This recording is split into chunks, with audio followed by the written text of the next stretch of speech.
Namaste everyone. Welcome to my YouTube channel English Raju. Today we are going to discuss one of the English grammar topics, sentence. So what is sentence? As everyone knows, group of words which gives complete meaning is a sentence. Group of words which gives complete meaning is a sentence. So generally we know alphabet A to Z 26 alphabet. When you form group of alphabet, it is considered as word. And of course, the group of alphabet should give the correct meaning.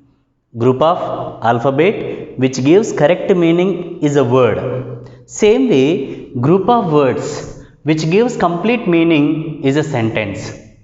Here an example, we are playing cricket. We are playing cricket is a sentence because it is giving complete meaning. Second sentence, if you observe, at the railway station. What's the meaning here? It is incomplete. So group of words which gives complete meaning is a sentence. If it is having incomplete meaning, we should not consider it as sentence. We should consider this as phrase. Okay, fine. And when you consider the sentence, every sentence consists of two parts. Every sentence consists of two parts here. What are those parts? First part is considered as subject. What is subject? Which performs the action. Which performs the action. In the given sentence, if you observe, we are playing cricket. In this sentence, what is performing action? We. This word is performing an action. So, we should consider this we as subject. So, every sentence consists of two parts. The first part is considered as subject. Of course, the position of subject might be in the beginning or in the end, in the middle.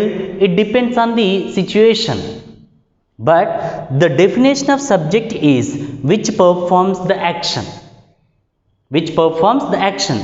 A well-known sentence I can tell you here, Rama killed Ravana.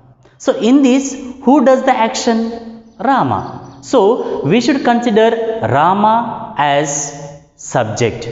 Okay, the second part is considered as predicate. What is predicate? It is a part of sentence or clause which tells what the subject is doing. Predicate is a part of sentence or it is a part of clause where the subject, what the subject is doing. So here in this sentence, we are playing cricket. The subject is we and the rest of the part are playing cricket is the predicate. We is the subject or playing cricket is the predicate because the rest of the part of sentence or clause, it is considered as predicate. And the main purpose of this predicate is what the subject is doing. Predicate tells what the subject is doing. So here another example, Bhaskar is watching videos. Bhaskar is watching videos. In this, Bhaskar is doing the work. So we should consider this as subject. And he is watching videos is a predicate. And when we get into the deeper level of subject and predicate, here the subject is divided into different categories. The subject may be a noun. If you observe the second example, Bhaskar is a noun because the definition of noun is the name of all. The definition of noun is name of all. Of course, we will discuss the parts of speech in deeper level later. Just for the sake of a fundamental information, I am giving you this definition. So, in this example, subject is Bhaskar and it is a noun. And in this example, The subject is we and we is the pronoun. What is pronoun? Instead of noun, whatever we use the word is considered as pronoun. Instead of noun, whatever we use the word is considered as pronoun. So, subject may be a noun, subject may be a pronoun, and subject may be an adjective. What is adjective? Which describes a noun or pronoun is considered as an adjective. That means that word particularly should say something about noun, something about pronoun. Suppose here, as I mentioned, Bhaskar is a good boy.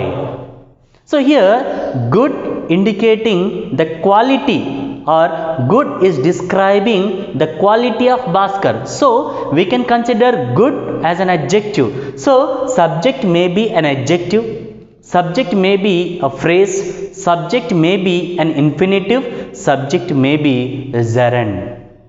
So most of the people, they consider subject means it might be a noun or pronoun. No, subject might be any one of these. And phrase means, as we discussed, group of words with incomplete meaning. Phrase means group of words with incomplete meaning. And infinitive means very simple word. I'll tell you here. Generally we know the verbs. Verb means nothing but action word. But if the verb performs another parts of speech apart from the verb, if it works apart from the verb, we consider as an infinitive or gerund. But if it is having the form of 2 plus verb or 2 plus v1 form, 2 plus v1 form, we consider it as an infinitive. Of course, we can call it as to infinitive also. And gerund, same way, verb works as other parts of speech. Verb works as other parts of speech, generally verb plus ing form. It should work as other parts of speech, that is nothing but ing form. So here, if you observe the example, Abdul is an intelligent. Abdul is an intelligent. In this, the subject is Abdul. As Abdul is the name of a person, it is a noun subject. Second example, to err is a human. To err is human. That means mistaking. Human beings means nothing but we do mistakes. Human being means generally we do mistakes. So here, to err, to do mistake, it is an infinitive. And the poor are loved by God. The poor are loved by God. So here, poor is an adjective. Poor is an adjective because poor, rich are the qualities of the people. Same way, what about the gerund? V plus ing form I mentioned. Generally, while watching the movies, at the beginning of the movie, we'll find out one slide. Smoking is injurious to health.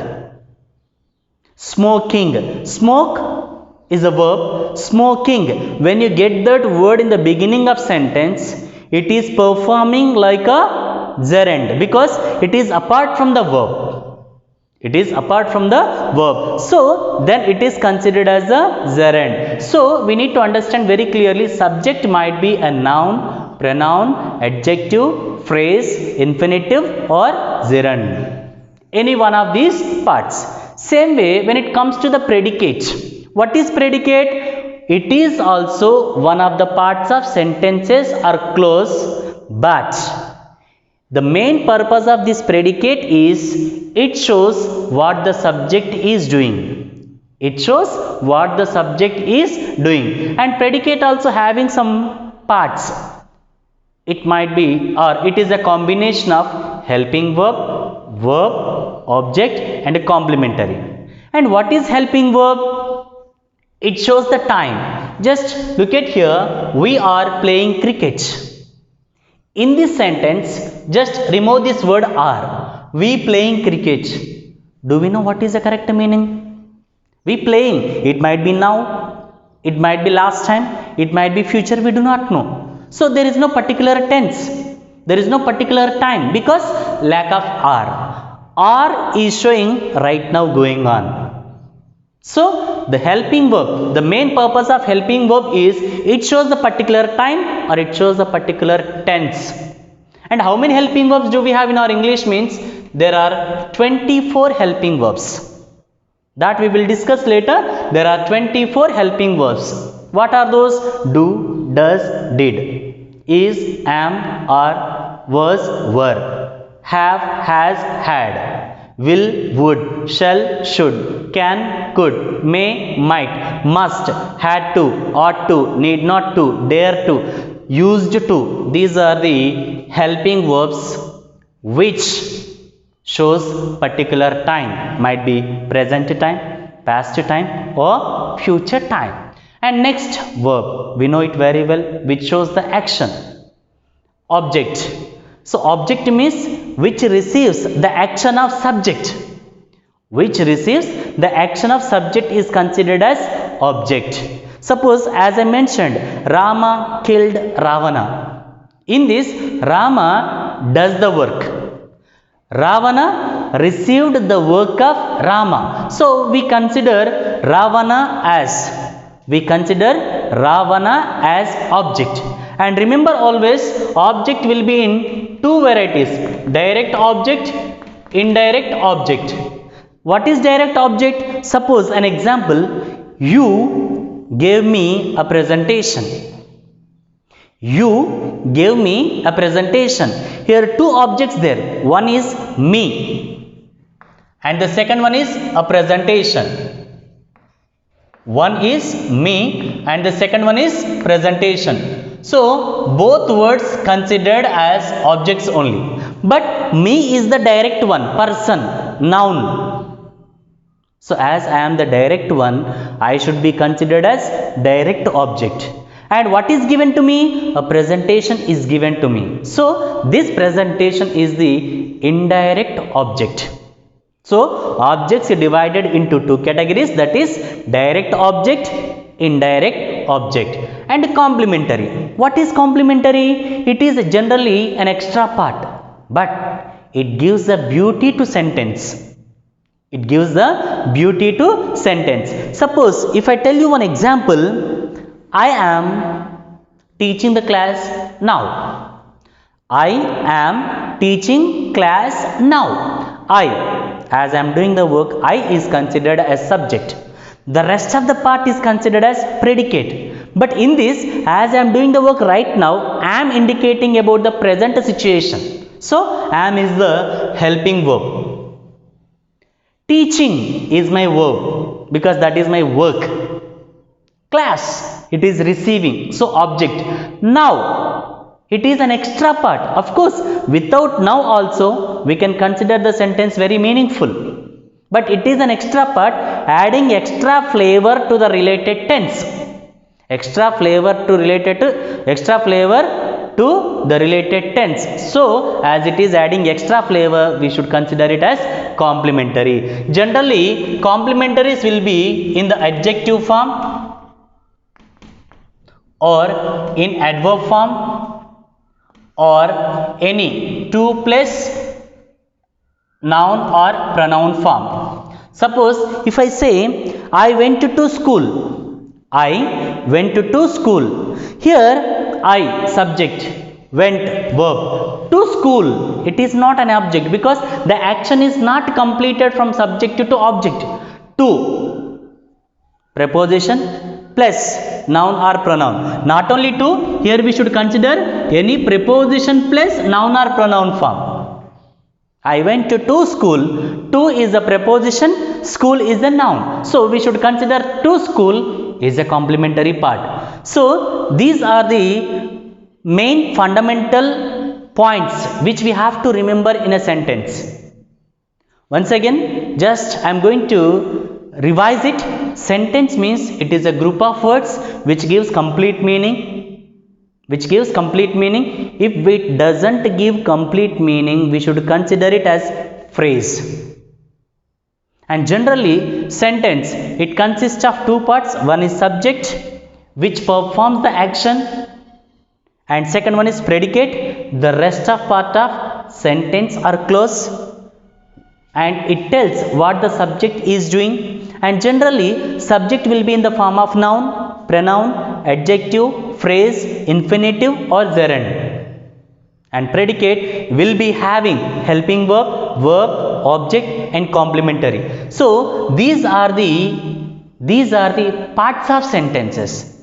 Then how many kinds of sentences do we have, and what is the difference among sentence, clause, phrase? This is also biggest question mark among the mind of people.